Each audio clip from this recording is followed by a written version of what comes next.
पूर्व जो हमारे द्वारा शुभ अशुभ कर्म हुए हैं वो संचित हो जाते हैं, जिसे अपने गांव भाषा में गोदाम कहते हैं। कर्मों का हमारा गोदाम रखा हुआ है, उसे शास्त्रीय भाषा में संचित कर्म कहते हैं।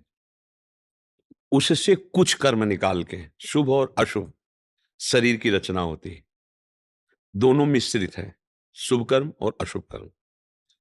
अब उनके द्वारा रचित शरीर से हम चाहे अशुभ कर्म करें या शुभ करें, ये क्रियमाण होगा, इसका उससे कोई जुड़ाव नहीं है। आप शुभ कर्म करोगे और आपका अशुभ कर्म का परिणाम आ रहा तो आपको भारी दुख भोगना पड़ेगा शुभ कर्म करते हुए भी। आप अशुभ कर्म वर्तमान में कर रहे हैं, आपके शुभ कर्म का परिणाम आ रहा, बड़े सुखी दिखाई दोगे जितने समय तक वो शुभ रहेगा। इसलिए अज्ञानी जीव इस रहस्य को ना जानने के कारण जब अधर्म कार्य में रत होता है और उस समय उसका शुभ का परिणाम आ रहा होता है, उसको लगता है बड़ी मौज है यार, देखो ऐसा ऐसा बेईमानी की गंदे आचरण के हमें बड़ा लाभ मिल रहा है, उस शुभ कर्म का है। अब हमारा भाग्य बदलने का ये मानव देह देकर भगवान ने अवसर दिया है। हमारा भाग्य दो ही से रचा है, शुभ और अशुभ से, और कुछ नहीं हमारे भाग्य में, केवल शुभ और अशुभ है। भगवान कृपा करते हैं तो हमारा सौभाग्य उदय होता है। जब द्रवहि दीन दयालु राघो तो साधु संगति पाइए। ये भगवान की कृपा से हुआ।